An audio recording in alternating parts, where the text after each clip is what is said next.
Kompas Petang kembali bersama saya Cindy Permadi. Saudara Presiden ke-7 RI Joko Widodo tiba di Bandara Raden Inten II Lampung. Kunjungan ini menandai dimulainya safari politik Jokowi di Provinsi Lampung selama 3 hari.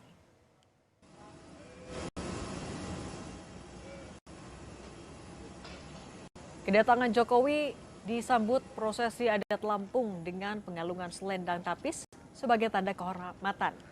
Jokowi bilang kunjungannya ke Lampung untuk menghadiri rekor PSI. Disinggung soal pemilu 2029, Jokowi hanya tersenyum.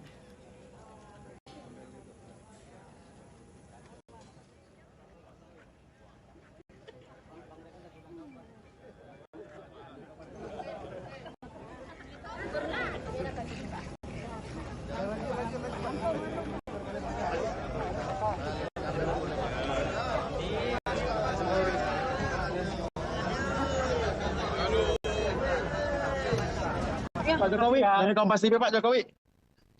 Kedatangan kita ke Lampung nih Pak Jokowi. Mana Pak Jokowi? Apa nih, ke mana saja nih Pak Jokowi? Bisa dijelaskan Pak?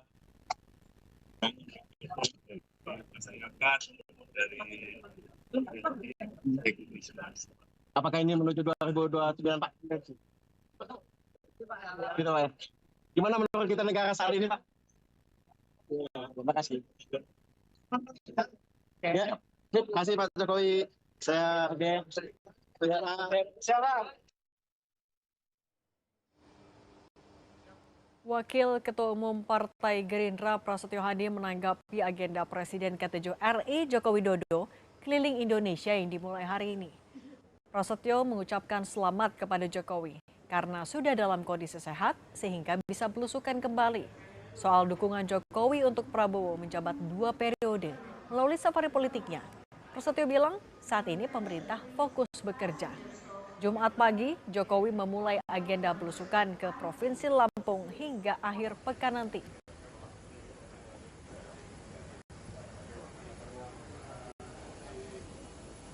Ada. Kalau kami dari Gerindra ya? Iya, Gerindra aja Mas. Ya kami menyampaikan selamat ya karena artinya beliau sudah siap kembali ya. Fit karena sebelumnya kan sempat ada kurang dan fit ya. Dan sebagai tokoh dan negarawan ya, saya kira tidak ada masalah ya. Dukungan 2 periode itu melihatnya seperti Belum lah. Kita kalau mewakili pemerintah yang mewakili warga sudah bilang yang penting fokus bekerja dulu. Lalu apa misi politik Jokowi yang dimulai dengan belusukan di Lampung selama 3 hari? Benarkah ini adalah upaya Jokowi mengamankan suara Gibran untuk 2029? Kita bahas bersama pendiri Foxpol Center Research and Consulting, Pagi Syarwi Caniago, dan ada Ketum Brigadir Rakyat Nusantara Rally Regan. Selamat petang semuanya. Selamat petang, Cindy. Oke, saya ke Mas Pangi dulu ya, Mas Pangi. Sebenarnya keputusan Pak Jokowi safari politik ke Lampung dan juga nanti akan ke daerah lain atau fokusnya dulu ke Lampung dulu deh. Kalau menurut Anda masa iya sih cuma untuk hadir ke Kongres PSI? Ya, tentu saja di dalam politik itu namanya ikhtiar ya, untuk berkuasa itu bagian dari pertimbangan apapun. Jadi mengatakan bahwa ini untuk memenuhi undangan atau sekedar untuk Mas Pangi, sorry saya potong dulu Mas Pangi, suaranya putus-putus. Boleh diperbaiki dulu nggak jaringan komunikasinya maupun juga atau suaranya bisa lebih besar lagi? Boleh dicek? Oke, silakan Mas Pangi. Halo. Oke, silakan Mas Pangi. Iya. Halo. Udah ini. Sudah lebih terdengar. Boleh tadi lanjutkan lagi. Iya. Karena di dalam politik itu kan bagaimana untuk berkuasa ya. Pertama tentu bahwa kunci dari semua urusan gitu. Walaupun memang semuanya bisa dengan perintahan bahwa memenuhi undangan ini tujuan bahwa dalam politik itu apa rakyat, rakyat, ketemu dengan rakyat, masyarakat biasa itu dari aktivitas politik apa namanya tetap muka itu di dalam politik sekarang itu belum ada bisa menggantikannya. Nah, apakah ini kunjungan biasa? Itu tidak, itu kunjungan yang urusan kebangsaan. Kalau pakainya karena memang betul-betul karena dirindukan rakyat, bisa ya, tetapi prinsipnya ujungnya kekuasaan gitu. Jadi apakah itu silaturahmi? Enggak ada lah bertamu rakyat kemudian yang bersamaan bersalamat, rakyat ingin datang kembali apa, rakyat ingin berebut untuk kan dia mengatakan kita rindu dengan Pak Jokowi, lebih enak masa Pak Jokowi. Oke, Mas Pangi, sorry, harus saya potong dulu Mas Pangi. Kita harus perbaiki dulu sinyal komunikasinya karena dari tadi juga putus-putus. Kita coba perbaiki dulu ya Mas Pangi. Kalau gitu sambil memperbaiki komunikasi dengan Mas Pangi, saya ke Bung Reli dulu. Bung Reli, apa iya cuma untuk hadir ke Kongres PSI? Nggak ada motif lain nih, nggak ada misi lain? Ya, kalau kita sih dari awal acara di Lampung ini kita BRN mengundang Bapak atas undangan masyarakat, ada dari pondok, ada dari kegiatan masyarakat ya. Terutama kami BRN ya, saya selaku ketua BRN itu yang mengundang beliau ke Lampung tuh kami kan. Adapun acara ini sekalian untuk memperkuat PSI. Jadi atas kerinduan dan keinginan masyarakat kepada Bapak, banyak sekali undangan, yaitu yang kami sampaikan BRN kepada Bapak di Solo. Dan beliau, oke, kalau gitu kita agendakan katanya, dan tanggalnya pun beliau yang memberikan tanggalnya. Ini Bu Reli, tapi sebenarnya hanya menguatkan PSI atau menguatkan efek Pak Jokowi lagi di daerah? PSI. Jadi atas diskusi kami dengan Pak Jokowi bagaimana PSI ini ke depan agar kursi keterwakilan di DPR RI-nya itu bisa terisi pada 2029 tersebut, harus betul-betul pengurus di tingkat daerah itu, baik provinsi, kabupaten, kota, kecamatan sampai desa dan ranting itu betul-betul infrastrukturnya, jaringannya mengakar. Dan ini butuh kerja politik untuk Health provider. Mama, bekal kamu nak udah kenyang. PSI. Pak Jokowi kan jelas-jelas pakai topi PSI, pakai jaketnya PSI, tapi sampai sekarang nggak punya jabatan resmi di PSI, jadi apa? Dan nggak ada officialnya. Dia jadi apa di pengumumannya? Kenapa Pak Jokowi tetap berada di zona abu-abu? Menurut Anda kenapa? Ya, saya rasa bukan di zona abu-abu ya. Pak Jokowi itu selama beliau menjabat kan kita tahu bahwa beliau tidak memiliki satupun partai politik. Beliau sampai akhir masa jabatannya bukan ketua partai politik.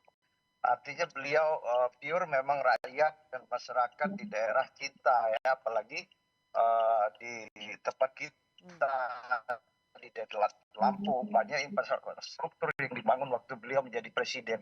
Jalan tol, bendungan, baik pun jalan provinsi yang pakai dana impres itu dibangun masa beliau waktu 10 tahun atau 2 periode. Tapi berarti kapan akan diumumkan resminya Pak Jokowi sebagai apa?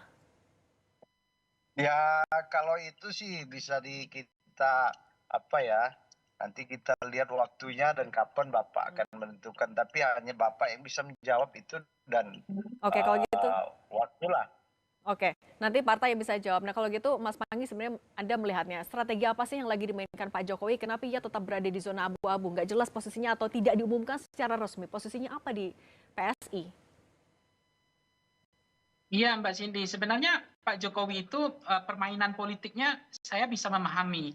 Beliau tidak mau membuat ancaman bagi yang lain, sehingga beliau menggunakan bahasa-bahasa, ya ini hanya pertemuan biasa, hanya menyapa rakyat, menyalami rakyat, saya hanya memenuhi undangan. Sama persis bahasa beliau waktu dulu saya akan kembali ke Solo seperti rakyat biasa. Sama dengan keputusan ketika MK memutuskan dulu Gibran tidak cukup untuk menjadi syarat menjadi calon presiden, kemudian diputus MK, ya Pak Jokowi bilang, ya tanya ke MK, jangan tanya sama saya. Kemudian hari ini karena rakyat berindu sama saya, apa salahnya? ini tidak ada masalah. Ini ikhtiar usaha. Intinya kekuasaan, ujungnya unlimited gitu. Tidak ada yang kita mengatakan Pak Jokowi itu adalah canggih di dalam mainkan politik bahwa kalau dengan keluguannya, dengan bahasa saya orang bodoh, saya wondeso, saya tidak tahu, saya ini masyarakat biasa, dengan sosok kesederhanaannya, bagi masyarakat awam itu menarik, Mbak. Gitu. 88, kita masyarakat awam kita tuh 88% pendidikannya kelas bawah, SD, pendapatannya rendah. Mereka pelupa, mereka pemaaf.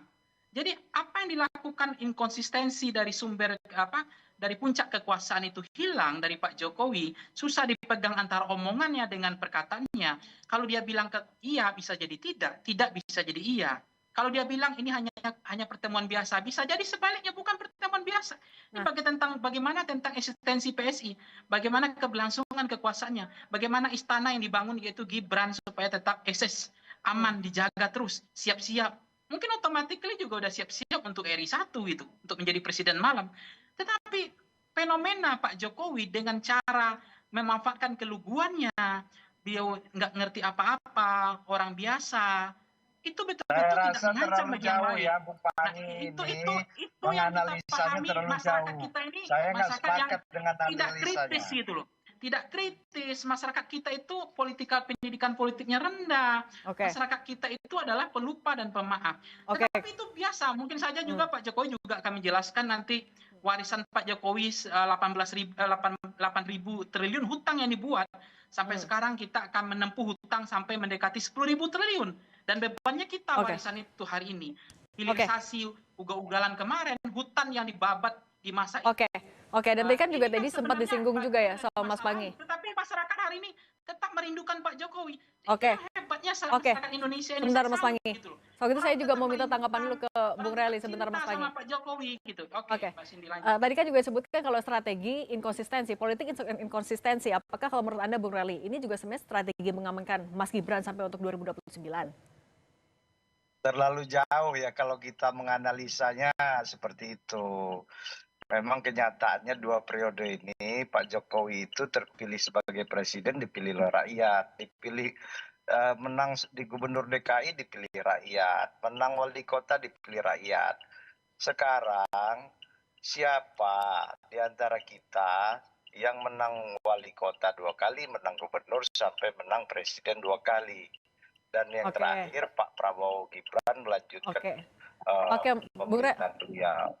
Bung Rally, tapi kalau soal politik inkonsistensi yang tadi disinggung oleh Mas Pangi, Anda melihatnya memang seperti itu atau ada apa sih sebenarnya di balik itu?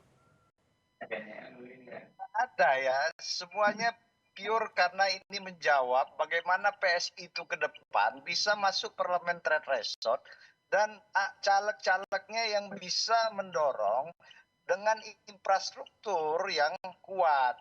Nah, di daerah itu caleg-caleg di luar Jawa atau di Jawa sendiri harus diisi kader-kader yang memiliki grassroots. Bagaimana grassroots apabila PSI infrastrukturnya 60% aja belum, seumpamanya dimiliki DPRT, mengakar sampai tingkat desa, tingkat ranting. Nah, untuk memberikan semangat tersebut ya harus sekarang itu dibangun itu kader-kader PSI itu supaya militansinya ada. Nah, menjaga militasi itu Bung Rally, tapi kan nggak bisa dipisahkan juga kalau anak Pak Jokowi juga ada sekarang jadi RI 2. Apakah memang hanya sebatas untuk jadi motivator PSI aja? Kan susah untuk dilepaskan kedua itu kaitannya.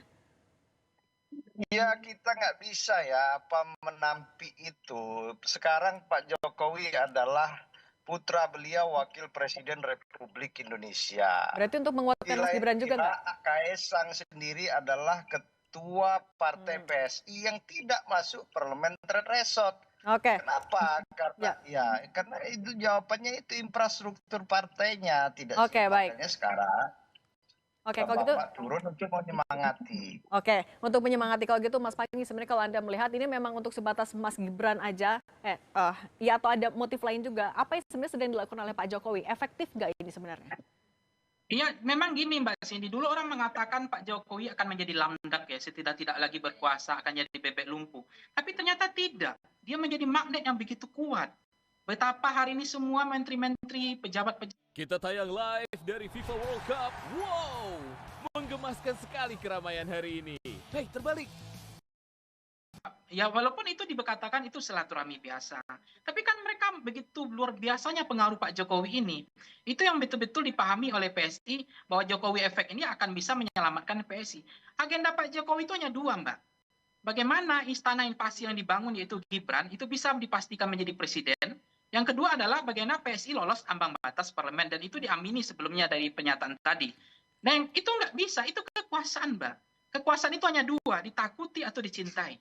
Pak Jokowi mengambil dua jalur itu. Bagaimana tetap dia dicintai, menjadi menjadi frekuensi politik, perbincangan politik, dan dia nggak mau diam, karena dia harus bising, dia selalu diomongkan, dia selalu dibicarakan di media. Yang kedua adalah ditakuti. Apakah dia masih ditakuti atau tidak? Nah, sekarang kan Pak Jokowi adalah bagaimana dia memastikan mantan-mantan presiden kalau kita lihat Mbak Cindy. Itu kan semua urusannya ketika dia selesai. Dia akan pulang seperti rakyat biasa. Itu memang dilakukan, mengurus lingkungan. Oke. Mengurus hal hobi-hobi saja gitu. Tidak ada masalah, tetapi ketika Jokowi membentuk relawan itu memang beda dengan model lain. Bahkan relawan wakil presiden. Kemudian dia juga bentuk hari ini akan safari keliling kampanye. Tapi apakah Pak Prabowo nyaman dengan posisi itu Mas Pangi juga mau saya tunjukkan, mau saya tanyakan juga, ketika Pak Jokowi melakukan belusukan, sebenarnya ini menunjukkan kedekatan atau justru kerenggangan dengan Pak Prabowo? Iya, belusukan ini sebenarnya kan memang kekuatan penting di dalam face to face itu belum bisa ada yang menggantikan Mbak Cindy. Itu yang dipahami Jokowi. Face to face menyapa rakyat, menyalami rakyat, bertatap muka dengan rakyat, dengan nuansa kebatinannya, dia tahu mana apakah rakyat masih mencintainya atau tidak. Dia testing the water itu kan. Tapi kan kemarin juga ada kecolongan ketika di supporter bola di Medan, saya akan lawan misalnya. Itu juga nggak bisa disetting. Tapi dalam politik itu bisa disetting semua, Mbak. Berarti maksudnya singkat saja ini menunjukkan apa? Kedekatan atau kerenggangan? Bagaimana orang pura-pura nangis itu bisa disetting. Tapi ini Pak Jokowi mungkin ingin coba bahwa dia itu pusat magnet politik yang tidak bisa digantikan sampai hari ini, legend gitu. Politik yang presiden yang berpengaruh meskipun dia sudah tidak lagi presiden gitu. Oke, Mas Pangi Syarwi, terima kasih. Tadi juga ada Bung Rely Rega sudah bergabung bersama kami. Terima kasih sudah berbagi pandangan di Kompas Petang. Sehat selalu semuanya. Saudara, keluarga calon manajer